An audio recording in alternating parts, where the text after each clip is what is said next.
Vous êtes de plus en plus nombreux à nous suivre sur notre site internet www.rpmedia.com et sur notre site Facebook et Twitter. Donc, je vais vous présenter aujourd'hui des personnes qui seront face à face. Donc, Monsieur Sega Diarra, merci de vous présenter.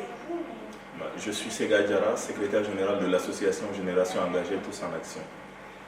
Et je vous présente Oumar Wan. Oumar Wan, secrétaire de la communication du parti Yéléma Île-de-France. Merci. Donc le premier thème que nous allons aborder aujourd'hui, les exigences du MNLA et le gel de la coopération des institutions du Bretton Woods. Donc Sega Diarra, est-ce acceptable d'accorder ce super quota au MNLA? Alors, je reviens déjà sur ce que vous venez de dire et je vous remercie pour l'opportunité que vous nous offrez assez régulièrement de nous exprimer sur les sujets assez brûlants que préoccupe notre pays, à savoir le Mali. Aujourd'hui, c'est vrai qu'on a lu à travers les médias que les groupes armés exigeraient un certain nombre de combattants être intégrés éventuellement en cas d'accord. Cela va de soi dans un processus de paix, surtout de démobilisation. Mais cela déjà, ce qu'il faut reconnaître, c'est que ces informations sont quand même très très peu fiables, d'autant plus que les négociations n'ont pas du tout atteint ce stade-là. Si vous vous souvenez de la dernière étape des négociations, donc il s'agissait plutôt de la mise en place de la feuille de route et du calendrier des négociations. Donc je pense que c'est quand même aller trop vite en besogne de dire que c'est ce qui va se passer parce qu'on s'est donné rendez-vous le 1er septembre, donc il faut suivre le processus de négociation.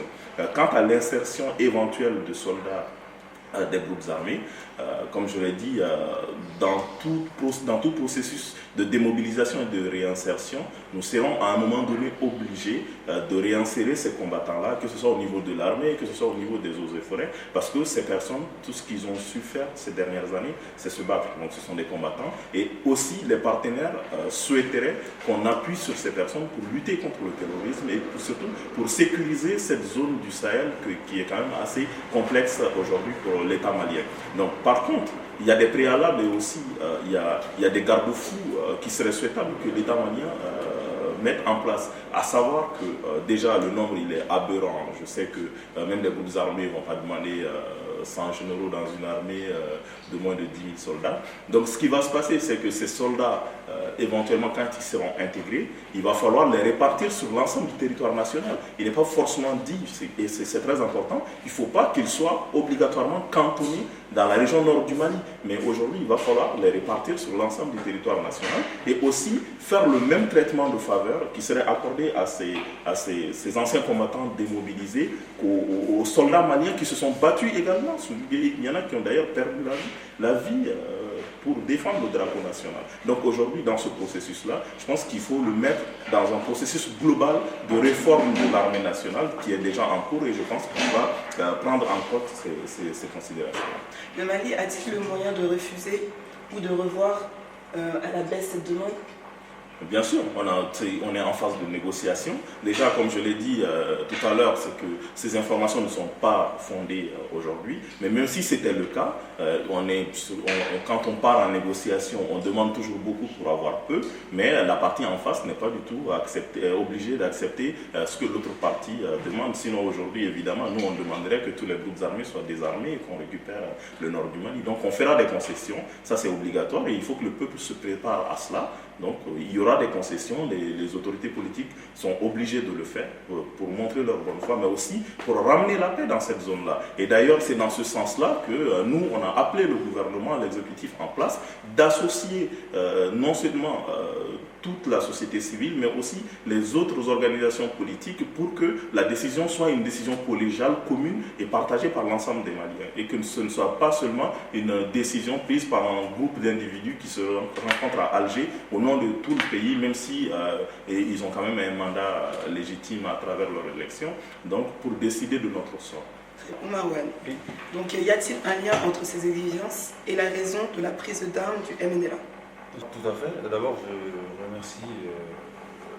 je remercie l'équipe RP Média, ainsi que Elijah et moi-même Mariam, de nous avoir donné l'opportunité de parler des problématiques de notre pays aujourd'hui. Je partage d'abord tout à fait la vision de SEGA sur la question, sur la première question.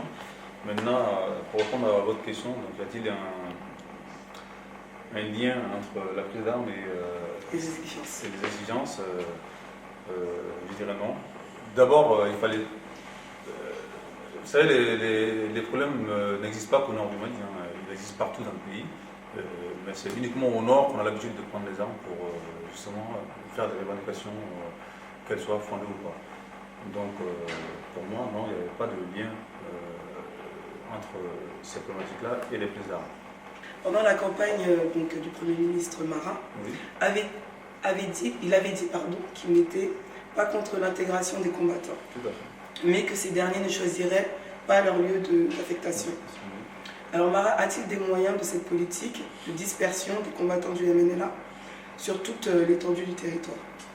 On est obligé à un moment donné de les insérer si on veut vraiment parvenir à la paix. Et maintenant, les provisions de Mara, c'était il y a quand même plus d'un an, même si je suis tout à fait d'accord avec ce qu'il avait dit à l'époque, et je suis convaincu que ça sera comme ça que ça va se passer. L'intégration des militaires ne seront pas, en fait, les rebelles, les soldats du MNLA qui seront intégrés dans notre armée ne vont pas tous rester dans le nord, bien sûr. À un moment donné, il va falloir les mettre ailleurs, sinon ça sera pas homogène. Il faut pas qu'il y ait une armée de couleur,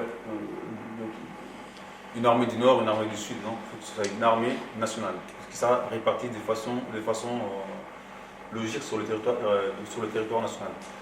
Voilà. Donc oui, je suis tout à fait d'accord avec ce qu'avait dit Mara il y a un an et demi. Mais aujourd'hui, il faut aussi savoir que nous n'allons pas une négociation en position de force. Aujourd'hui, l'idéal serait été quoi?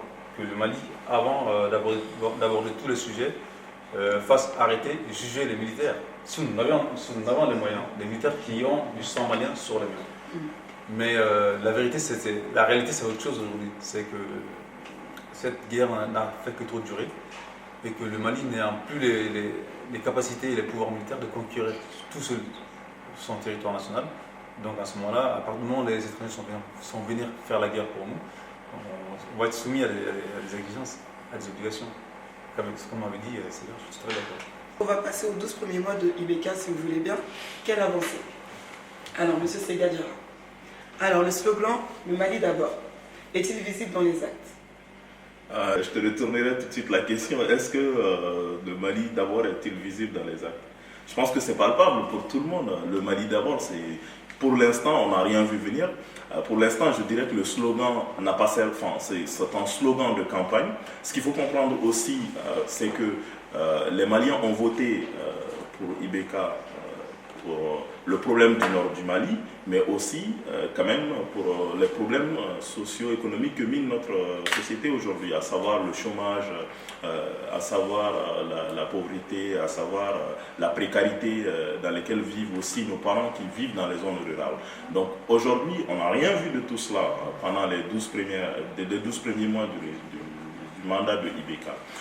D'abord, le problème du nord du Mali. Avant que IBK ne vienne au pouvoir, il y avait les administrateurs civils maliens à Kidal, il y avait des administrateurs civils maliens à Tessali, dans toutes les régions du nord du Mali. Et si on fait le constat aujourd'hui, le Mali a disparu complètement de la région de Kidal, mais mieux au-delà d'une bonne partie de la région de Tombouctou et de la région de Gao. Parce qu'aujourd'hui, jusqu'à preuve du contraire, on a le drapeau du MNLA qui flotte sur la mairie de Ber qui est à 60 km de Tombouctou, et on a le drapeau du MNLA qui est à pas plus de 100 km de Gao.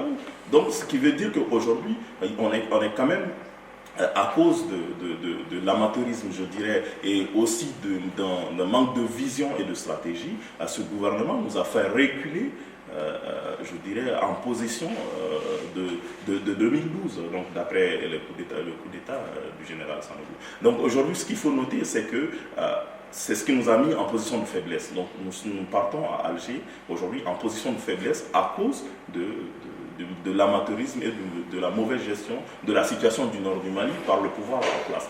Et mieux, au-delà de cela, quand on prend la situation à Bamako, aujourd'hui, vous n'êtes pas sans savoir que nous revenons de 48 heures de grève qui a été un succès, un franc succès pour l'UNTM, qui a décrété quand même une grève générale parce que la vie s'était arrêtée, le pays était paralysé pendant 48 heures. Tout simplement parce qu'il y a un mal-être, il y a un mal-vivre à Bamako aujourd'hui qui fait que les gens sont exacerbés, ils n'en peuvent plus. Donc l'UNTM n'a été que le rouleau compresseur de ce mal-être qui a permis aux citoyens d'exprimer leur ras-le-bol vis-à-vis de ce pouvoir-là.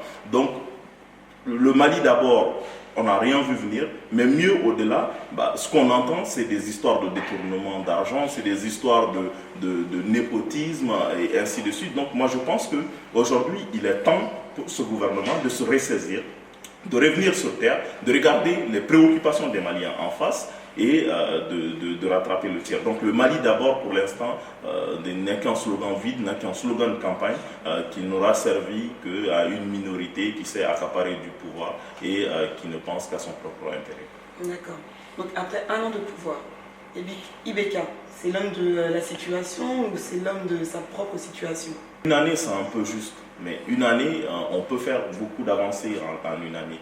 Ne serait-ce que poser les bases d'une reconstruction du pays, ne serait-ce que prendre la température de la situation actuelle du pays. Mais cela n'en a pas été le cas. En une année, il y a eu plus de 225 millions d'argent public détournés ou alors utilisés de façon non efficiente dans des préoccupations qui sont loin d'être les préoccupations du peuple. Aujourd'hui, ce que l'UNTM demande comme augmentation de salaire représente 15 milliards de francs CFA par an et le gouvernement n'en est pas capable. Pourtant, ce même gouvernement est capable d'acheter un jet privé à 20 milliards de francs CFA et d'en ajouter 1 milliard pour débloquer ce même avion qui a été confisqué par le fisc américain. Donc il y a aujourd'hui un déplacement de priorités. Il faudrait que ce gouvernement-là se ressaisisse et qu'il redéfinisse les priorités et que les priorités se trouvent au niveau du bas peuple. Aujourd'hui, si on n'arrive pas à augmenter l'indice la valeur indiciaire des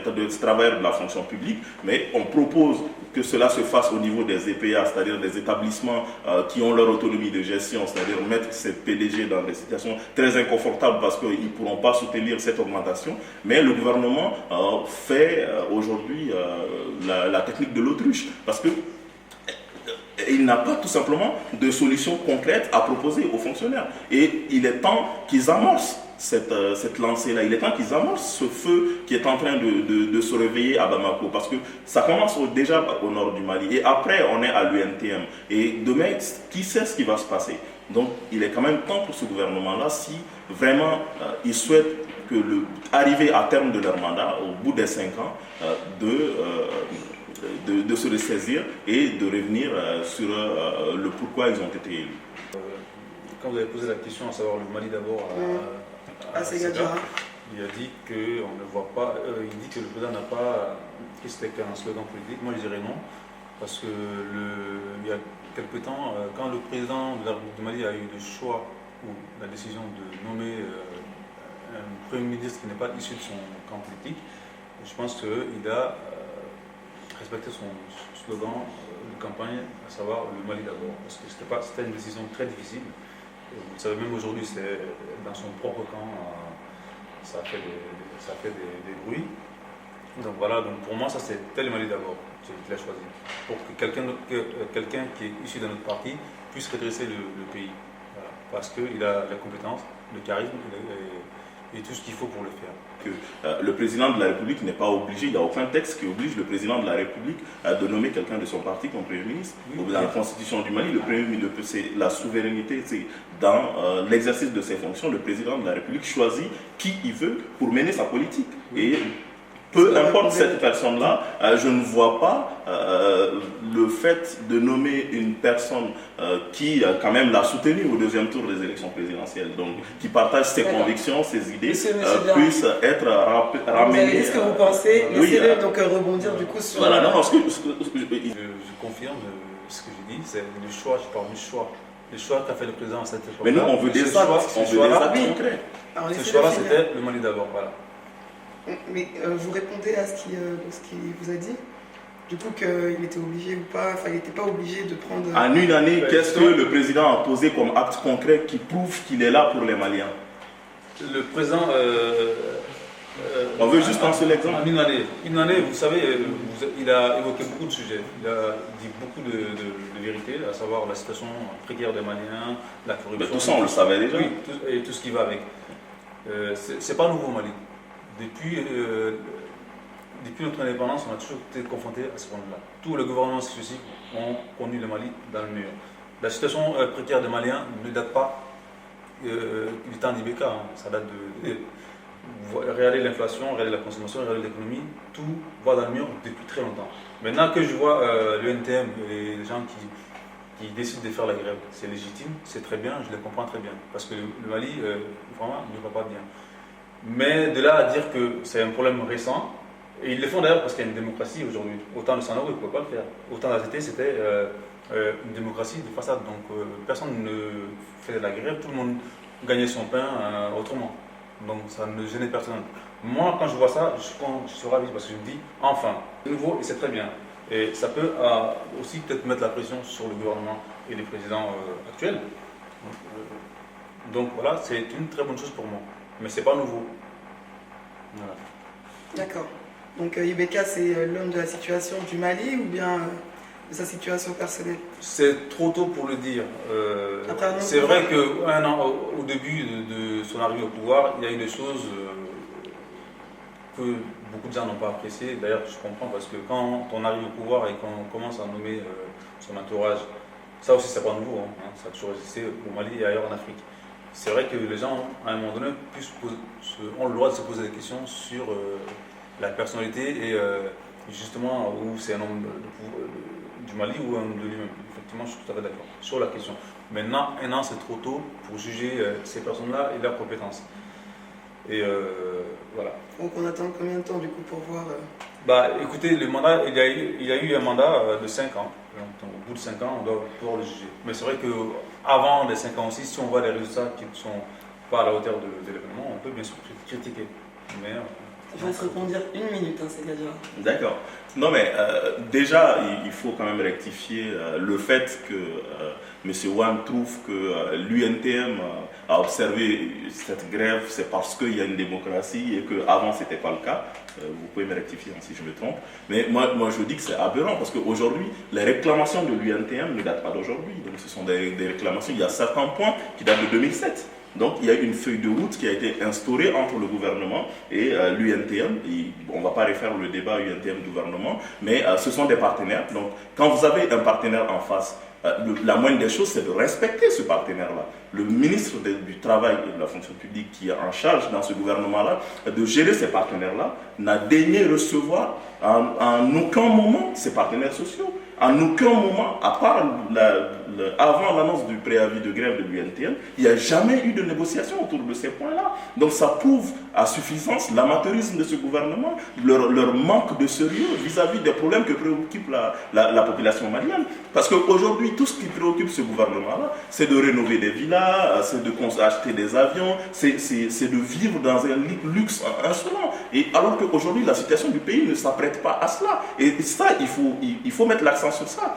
C'est ce que j'ai tout le temps dit, c'est qu'il faudrait que nos gouvernants prennent la température de la chose. C'est en ce moment que les travailleurs peuvent suivre le pas. Comment est-ce que vous pouvez demander à un ouvrier qui gagne 40 000 francs CFA par mois, excusez-moi, de serrer la ceinture parce que le pays va mal, et alors que vous permettez d'acheter un avion à 20 milliards?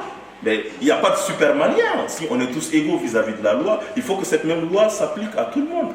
Ce que je voulais rappeler, c'est que cette première année qui vient de s'écouler du président Ibeka a été placée sous le signe de la lutte contre la corruption et la délinquance financière.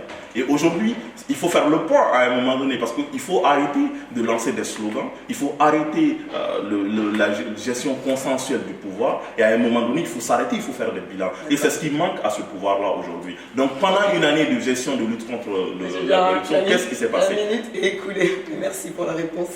Donc, monsieur Wan, donc on va reprendre. L'armée est-elle en voie de redressement? On passe sur un autre sujet pour oui, avancer. D'accord, même S'il si vous plaît. je voulais le reprendre, mais j'ai pas envie de rentrer dans les polémiques et tout machin. Sinon, on va pas finir on sur en aura pour toute la ce journée. thème. Donc voilà, l'armée est-elle en voie de redressement. Je ne suis pas militaire, vous le savez, mais d'après les informations que j'ai pu avoir ici et là, surtout quand on a reçu le ministre de la Communication, nous ont fait savoir qu'effectivement l'armée est en voie de redressement. Cela se voit dans ses redéploiements et déploiements. Cela se voit également dans ses acquisitions d'armement militaire et autres.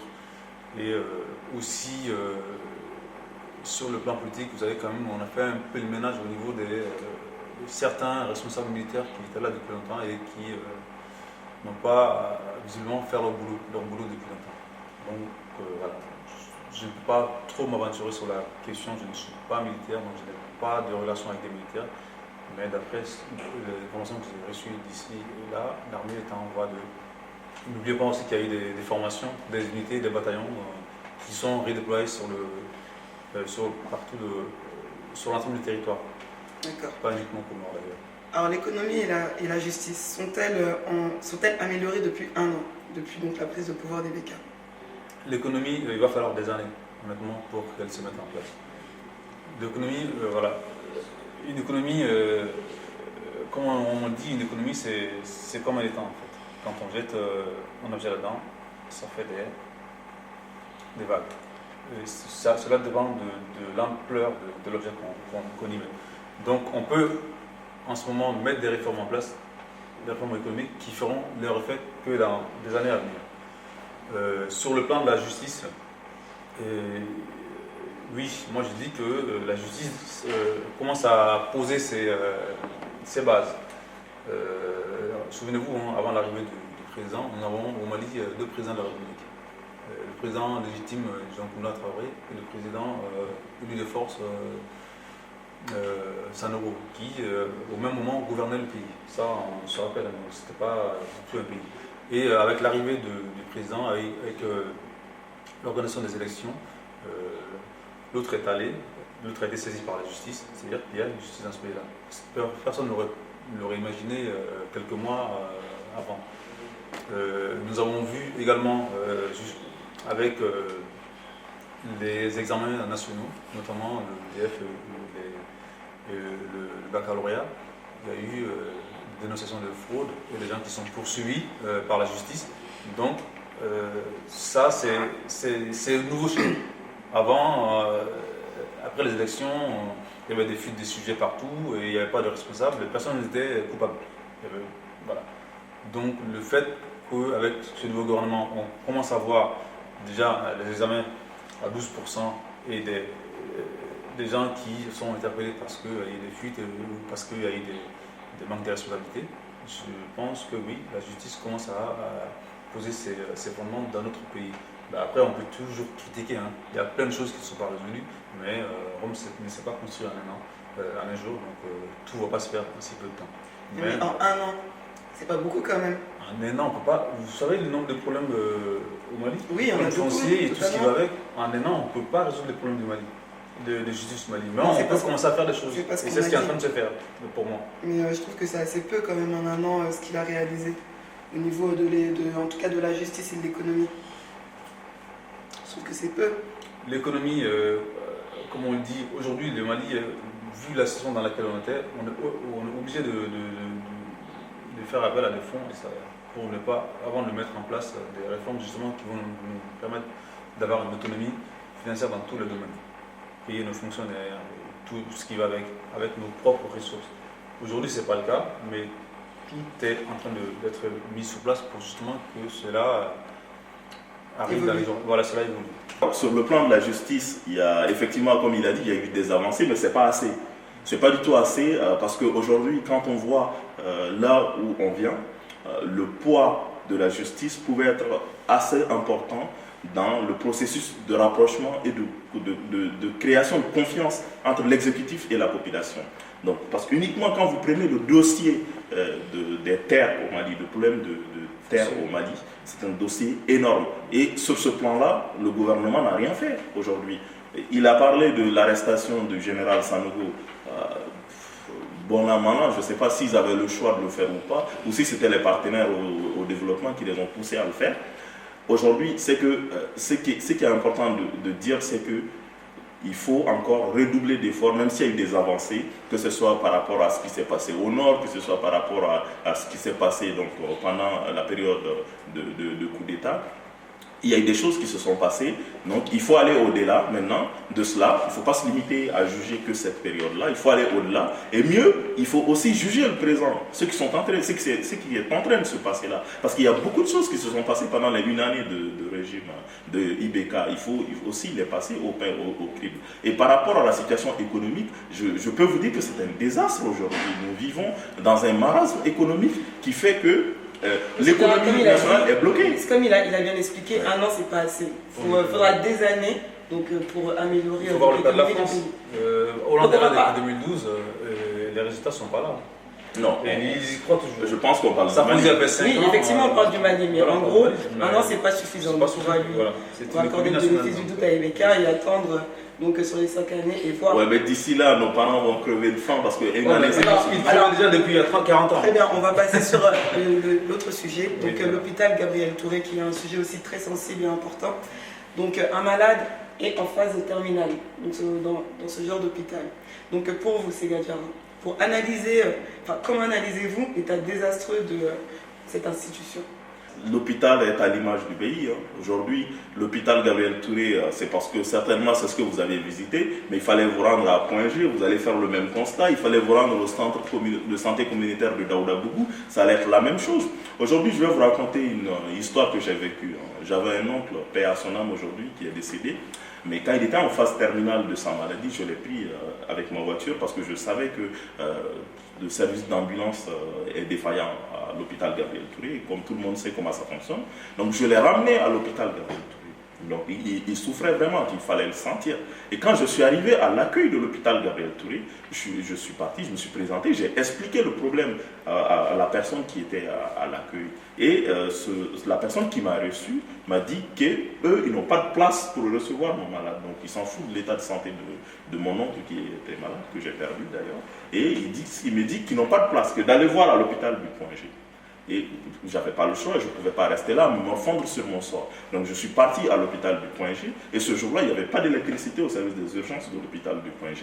Donc ils se débrouillaient tant bien qu'ils peuvent avec des groupes électrogènes qui avaient du mal à démarrer.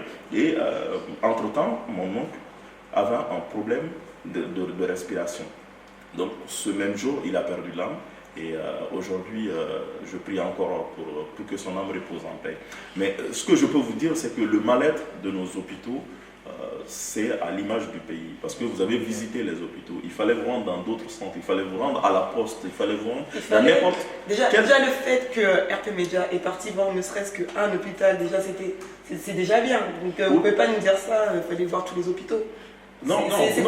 Déjà l'hôpital Gabriel Touré, déjà être parti là-bas et d'avoir filmé, vu l'état de cette institution, c'est déjà pas mal. Tout à fait. Pour remercier donc les personnes qui l'ont fait. Tout à fait. Non, mais on n'allait pas faire le tour de tous les hôpitaux. Exactement.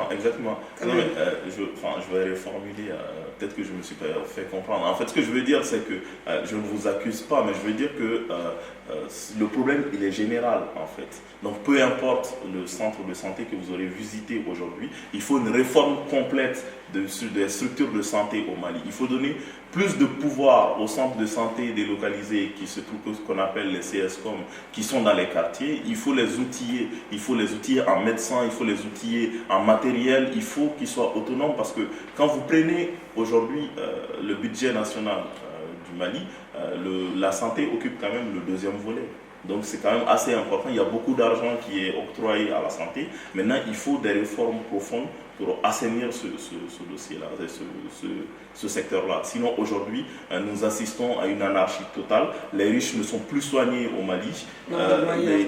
malheureusement. Voilà, tous ceux qui ont un peu de moyens, dès qu'ils ont mal au dos ou mal à la, ils sont un peu tabassés à la tête, ils se retrouvent un peu en France pour se soigner. Donc cela démontre que franchement, nos autorités même ne font pas confiance aux structures de santé qui sont sur place. Donc là, au-delà de moi qui suis pauvre citoyen, qui n'a pas le choix que d'amener mon oncle dans cet hôpital-là, je suis resté à mon propre sort. Donc aujourd'hui, il est temps, je reviens encore là-dessus, que les politiques s'occupent de la population, sinon ça va être l'inverse, et l'inverse que Dieu nous en garde. Donc c'est vraiment crucial que le pays soit géré dans une gouvernance assez visionnaire avec des indicateurs bien précis pour qu'on puisse développer le pays. Sinon le problème il est là, effectivement, il ne date pas d'aujourd'hui, c'est une situation qui date il y a plusieurs années. Donc ça va être difficile de changer les mentalités déjà du personnel qui est sur place. Parce que vous, d'ailleurs, j'ai regardé votre reportage, c'était très bien fait. Mais il y a des non-dits, on ne vous a pas tout dit. Et ces non-dits-là, effectivement, c'est ce qui fait mal. Et ces non-dits-là, il faudrait qu'on arrive à trouver des solutions à cela. Donc ça peut être fait dans un processus global que j'espère bien, peut-être à la lecture de cette vidéo-là, nos dirigeants prendront les mesures qu'il faudrait pour quand même assainir ce secteur-là. Alors justement, Monsieur Wan, oui. Que fait donc le pouvoir IBK et le gouvernement Mara pour remédier à ce mal? Sans vous mentir, donc j'ai pas d'informations dessus. Je pense que donc pas rien. Non, non. Ce que j'ai dit, IBK est au pouvoir, vous dites depuis 12 mois. C'est pas en 12 mois qu'il va changer tout au Mali. Oui. Et le Mara non plus est au pouvoir depuis que quelques mois. Et c'est pas en si peu de temps qu'il va non plus toucher tous les secteurs, tous les volets. Moi, mais la santé, c'est quand même un secteur important. Il faut faire quelque chose. Moi, je connais les positions de Mara par rapport à beaucoup de sujets au Mali, y compris en santé. Je sais qu'il touchera ce secteur-là et que ça va être bénéfique. Mais maintenant... Donc pour l'instant, ils ne font rien. En fait, en gros, c'est ça que vous nous dites. Je pense que je ne suis pas la personne à qui il faut poser la question. Il y a bien un ministre... À qui il faut poser la question au ministre de la santé. Au ministre de la Santé, j'en suis sûr qu'il trouvera une réponse et qui vous détaillera son projet là-dessus. Mais c'est triste quand même. Non, c'est pas. On va aller voir le ministre de la Santé pour. Non, pas ça du tout, mais madame, n'oublions pas quand même que votre reportage, toutes les problématiques évoquées, ne datent pas qu'il y a quelques temps. Sega a évoqué un cas qui s'est déroulé en quelle année? 2011. En 2011. Et moi, je peux vous évoquer un autre cas qui s'est passé depuis les années effectivement 2000. J'ai un ami qui. Pendant ses vacances au Mali, qui était étudiant en RSS, un ex-URSS, parce qu'à l'époque c'était. Non, en Russie. En Russie, oui. Qui est venu au Mali pour ses vacances, a eu un accident de route. Il était quasiment en coma, il s'est retrouvé à l'hôpital Guérin-Touré. Pendant 2 jours, il baignait dans son sang. Parce que quand on l'a amené, il était inconscient. Donc. Personne ne l'a soigné. Heureusement qu'au bout de 2 jours, lui-même il est revenu. On va dire en vie. Quelqu'un lui a parlé, il a répondu, il a demandé d'où il était. Et heureusement que cette personne-là connaissait sa famille. C'est là qu'on a pris en main. Sinon, il serait mort chez nous. Donc en vacances.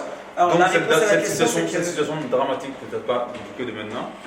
Mais pour l'instant, on n'a pas ouvert ce dossier. En gros, moi j'en suis sûr. Peut-être l'année prochaine. Moi, je n'ai pas les informations sur ce sujet-là, mais ça ne veut pas dire que ne se fera rien. Mais je pourrais, si vous le souhaitez, me renseigner justement sur les informations à vous communiquer là-dessus. Mais aujourd'hui, je n'en ai pas. D'accord. Mais c'est pas nouveau, il ne faut pas le mettre sur le compte de ce gouvernement. Alors Mara est à l'origine du projet de remplacement de tous les directeurs d'hôpitaux via le lancement d'un concours. Quand je prends un peu les explications de Sega sur la situation des hôpitaux, il a dit qu'effectivement, Gabriel Touré, c'est l'arbre qui cache la forêt. C'est pas qu'à l'hôpital Gabriel Touré. Il y a Congé, il y a aussi les CESCOM et tout ça. Mais soyons un peu sérieux quand même. Dans tous ces centres, dans tous ces institutions, dans tous ces hôpitaux-là, il y a des responsables. Il y a des responsables locaux. Que font-ils? Qu'est-ce qu'ils font? Il ne peut pas nous dire qu'ils ne sont pas au courant de la situation désastreuse des hôpitaux. de leur voilà, ils sont complices et incompétents. Oui, mais parce que là, je ils ont été nommés comment? Non, mais peut-être par la même corruption. Je comprends, mais je vous ai posé une question. Vous êtes au courant? Non, pas officiellement, pas de manière officielle, j'ai entendu, mais pas officiellement. Ce qu'il faut dire, c'est que le fait de nommer les directeurs généraux par voie de concours n'est pas quand même une invention du gouvernement Mara, contrairement à ce que vous pensez. Ça faisait partie des points qu'avait instauré l'ancien Premier ministre Oumar Talkamdi, qui avait demandé à ce que tous les postes de directeurs généraux soient ouverts à concours. Donc même s'il n'est plus là, donc certainement que le Premier ministre Mara a pris un certain nombre de points positifs. Donc c'est pas que les hôpitaux, il y a d'autres structures sensibles également, c'est un peu partout. Donc il y a la NPE, il y a l'Agence pour la promotion des investissements. Maintenant, ce qui va se passer, c'est que ce qui se passe, c'est qu'aujourd'hui, le problème du Mali, ça reste cette gestion consensuelle du pouvoir. Les gens n'assument pas, en fait, au Mali. Et ça, il faut qu'on se le dise. Il faut qu'on se dise la vérité. Quand un regroupement politique arrive au pouvoir, il faut que ce regroupement gère le pouvoir de A à Z. Il ne faudrait pas que les autres on est avec eux, mais on n'est pas du tout avec eux, mais on veut quand même s'insérer dans la gestion. Il faut qu'on arrête cette façon de faire. C'est ça notre mal-être aujourd'hui. Quand M. Wan nous dit que oui, il y a des responsables au niveau de ces services-là, je suis entièrement d'accord avec lui, mais c'est au gouvernement d'assumer, parce que le peuple a voté pour ce gouvernement-là pour amorcer le changement. Et c'est à lui d'amorcer, à mettre des gens compétents, des gens auxquels ils font confiance à ces postes stratégiques, afin d'assainir tous ces secteurs-là. Et moi, je pense qu'aujourd'hui, on ne peut pas dire qu'il y a un mal-être général, parce qu'on parle de Gabriel Touré, mais tu vas à Caille, dans un petit village, tu vas trouver que le chef de médecin qui est là-bas, il est en train de prendre 20 000 francs aux femmes pour faire de l'échographie, alors que l'appareil appartient à l'État et lui, il est payé par l'État. Donc, il faudrait que ça s'arrête. Et ces pratiques sont assez répandues, et surtout quand vous quittez les zones urbaines où les gens connaissent plus ou moins leurs droits et que vous partez dans des endroits reculés, mais je vous dis que quand un paysan ou un éleveur de bœuf arrive pour se faire consulter, mais c'est pas de la consultation, mais il se fait arnaquer, il se fait voler par le médecin qui le reçoit. Il faut que ces pratiques-là cessent aujourd'hui, parce que nous sommes en démocratie et nous devons tous être traités sur le même pied d'égalité. Parce qu'aujourd'hui, ce qu'il faut reconnaître, c'est qu'on a été colonisé à un moment donné, mais ce colonisateur a été remplacé par un autre colonisateur qui est l'intellectuel du village, qui continue de piller les pauvres paysans de leur richesse. Il faut que cela s'arrête. Il faut que cela s'arrête. Je vais vous donner juste un exemple. Partez à Bamako, regardez un jeune chef de médecin d'un petit village, vous trouverez qu'en 2 ans d'exercice, il construit une villa à Bamako. Mais c'est inadmissible. Il faut que ça s'arrête. C'est pas que le médecin, c'est le douanier, c'est le militaire. Exactement.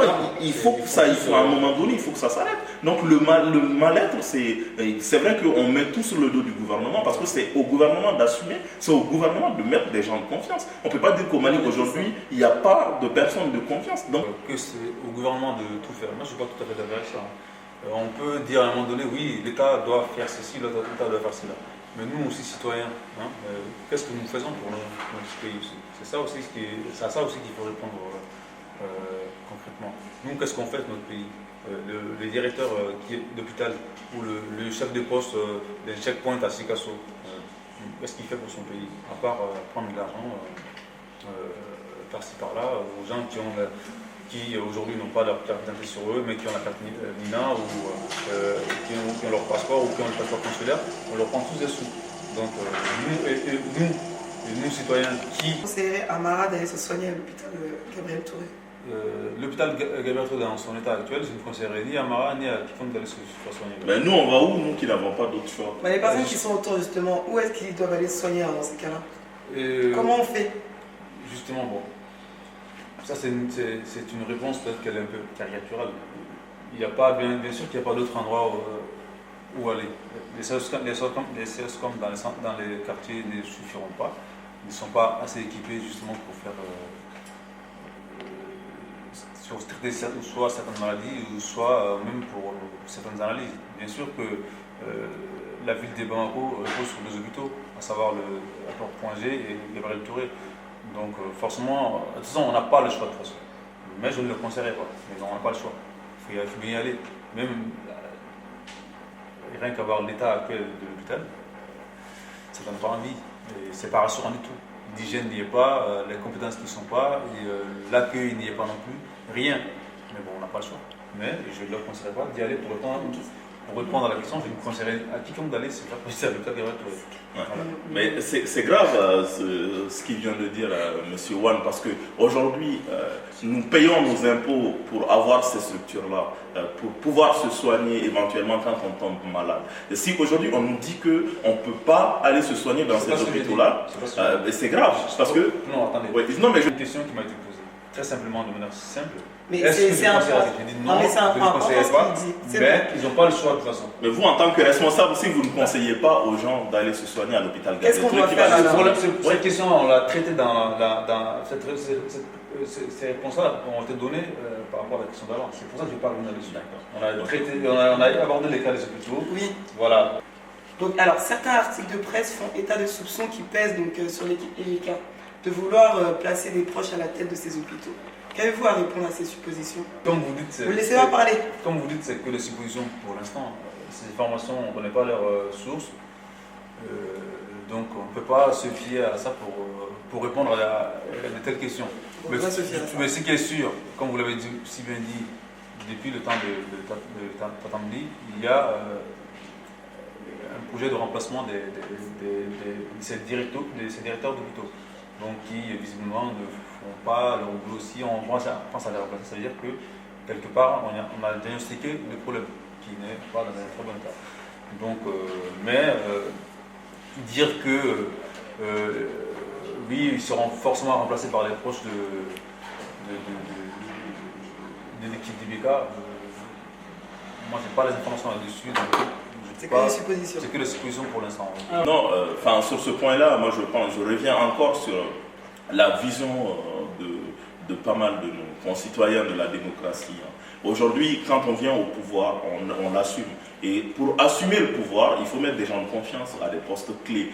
Parce que là, rien ne marche. Donc on ne va pas prendre quelqu'un à qui on n'a pas confiance et qui n'a pas les compétences requises pour le mettre directeur général et qui ne va pas pouvoir atteindre les objectifs qu'on va lui assigner. Donc que ce soit proche ou pas du président de la République ou de qui que ce soit, si la personne concernée a les compétences requises pour assumer le poste et que cette personne fait l'affaire de l'exécutif, que cela en soit. Mais seulement, il ne faudrait pas qu'il y ait conflit d'intérêts.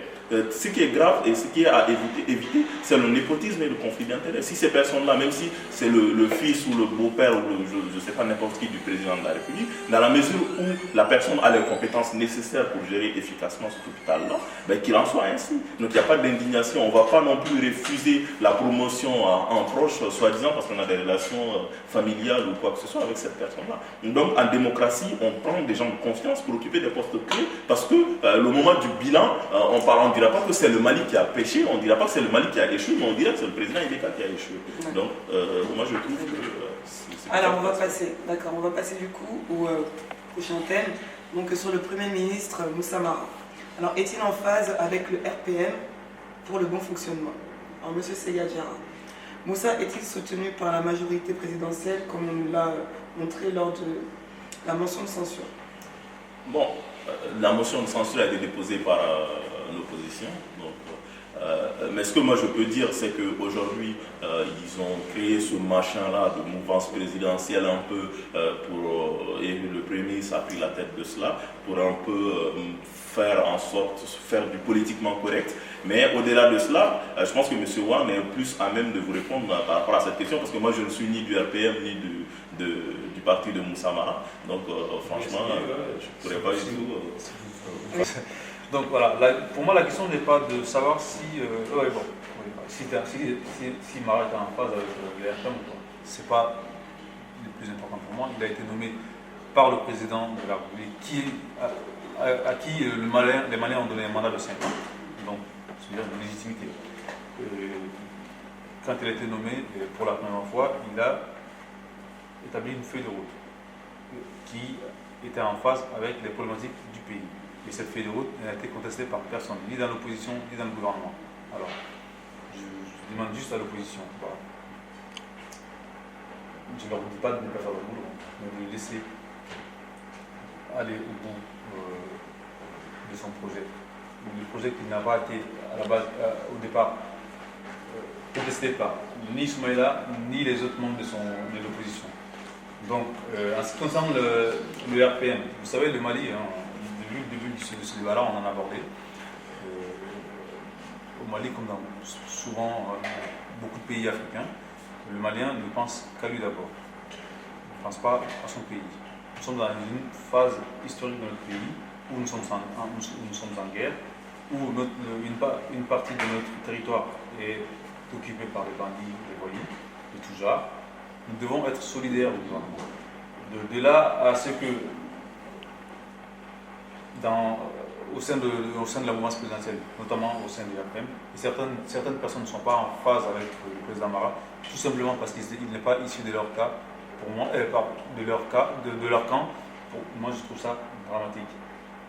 Arrêtons de penser à nos proches, arrêtons de penser à nos proches, pensons un peu à notre pays.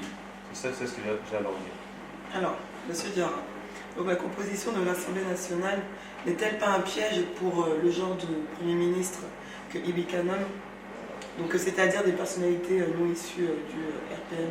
Aujourd'hui, c'est vrai que quand on prend une démocratie classique, entre guillemets normale, même si on tend à aller vers cela, la tradition voulait, ou la bonne pratique souhaiterait que le Premier ministre soit issu du parti du président de la République. Mais ce qu'il faut retenir, c'est qu'au moment où on votait pour Ibeka, aujourd'hui, on ne peut pas dire que c'est le RPM qui a mis Ibeka au pouvoir. Donc aujourd'hui, moi je fais partie des gens qui ont voté pour Ibeka, si vous ne le savez pas. Donc moi j'ai voté pour Ibeka, mais je fais partie aussi de ceux qui ont été déçus par Ibeka en moins d'une année. Donc nous, qu'est-ce qu'on avait vu dans le processus démocratique? Donc, il y a eu une gestion chaotique de l'État pendant 20 ans. On est arrivé jusqu'à ATT, vous savez tous où est-ce qu'on en était. Donc ATT a été renversé par le coup d'État. Moi j'étais parmi les premiers à applaudir ce coup d'État-là. Et on s'est dit au moins, on nous a été débarrassé des mal. Mais sauf que derrière, on a été déçus par les militaires parce qu'on pensait que ces militaires allaient assainir la situation, jouer le rôle de gendarme pour en fait redresser ces hommes politiques-là qui sont en fait des vampires. Donc ces vampires politiques-là, pour qu'ils arrêtent de sucer le sang du peuple malien. Mais cela n'en a pas été le cas. Donc on est rentré dans une situation où il fallait trouver une solution pour se débarrasser de ces sauveurs-là.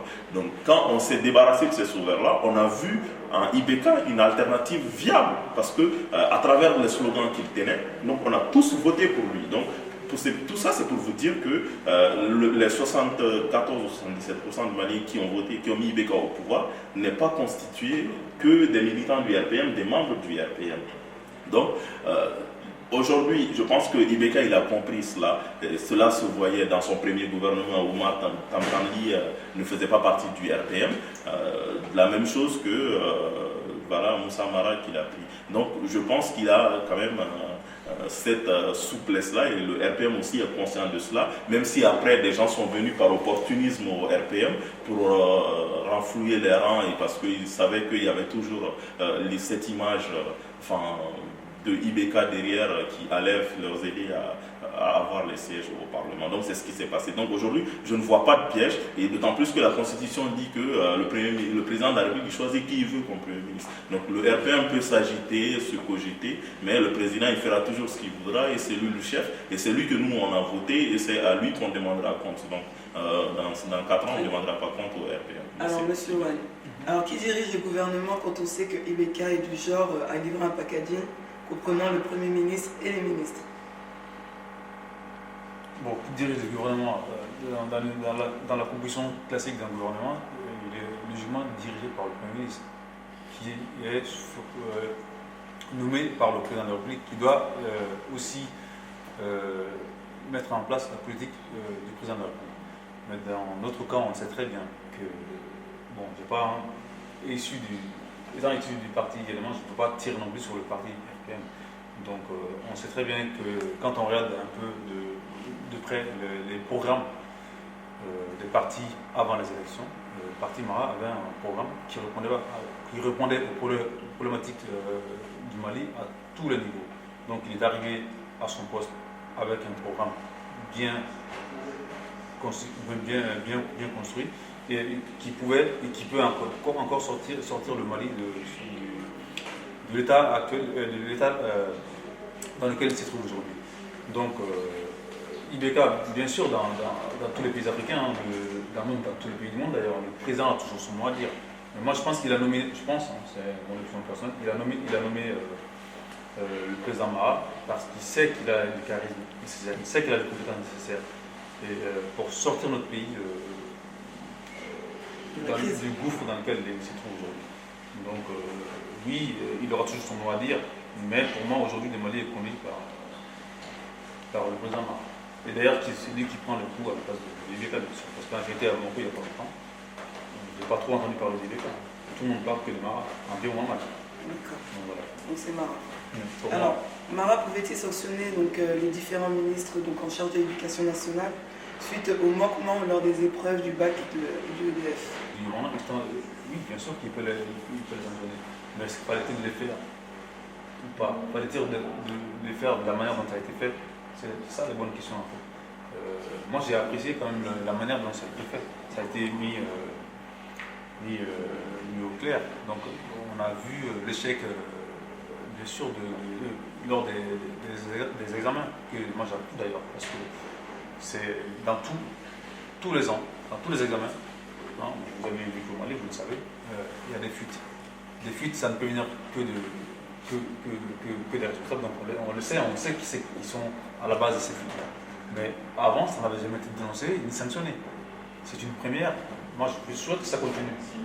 Et là, je pense que, j'espère en tout cas que ce cas-là, cette dénonciation-là, ces mises à l'épreuve-là, vont servir aux prochaines épreuves. Alors, en disant oui, attention, si vous manquez à votre devoir, vous serez mis au clair et vous serez dénoncé et vous sanctionné. Je suis tout à fait d'accord avec ce qui s'est passé. Sanctionner ou pas, je ne sais pas jusqu'à à quel point ils pouvaient sanctionner, mais ce qu'il faut retenir, c'est qu'avec le gouvernement, avec le président IBK, la preuve avec Tatamli, on a vu que le pouvoir du Premier ministre est assez limité, parce que Tatamli voulait faire un grand ménage, il voulait se débarrasser des ministres famille, entre guillemets, et de certains ministres qui ne servaient pratiquement à rien, et on a vu que le chef a vite fait son choix. Donc le choix a été de privilégier la famille, ses ministres, au Premier ministre. Donc le Premier ministre a un pouvoir assez limité. Mais cela n'est pas uniquement que chez nous, même en France ici ou dans n'importe quelle autre démocratie. Je reviens là-dessus, c'est le président qui est élu, c'est le président qui fait et défait les Premiers ministres. Mais certes, Mara, quand il venait, il avait une bonne volonté. On sent en lui la sensation, le sentiment de bien faire les choses, mais il faut avoir les compétences aussi, il y a beaucoup de choses, il y a beaucoup de préalables qui lui manquaient, et je pense qu'il a été rattrapé par les événements, et qu'aujourd'hui nous savons tous ce qui lui attend, et je pense qu'il peut se ressaisir et se relancer encore politiquement, vu son jeune âge et vu son courage en politique. Très bien. Donc je tiens à remercier M. Diarra et M. Wan d'être venus parmi nous pour répondre à nos questions. Et je tiens à remercier tous les spectateurs RP Média, toutes les personnes qui nous suivent et qui sont de plus en plus nombreux sur notre site internet www.rpmedia et sur notre Twitter et le compte Facebook. Et je vous dis à très bientôt. Merci de nous avoir suivis.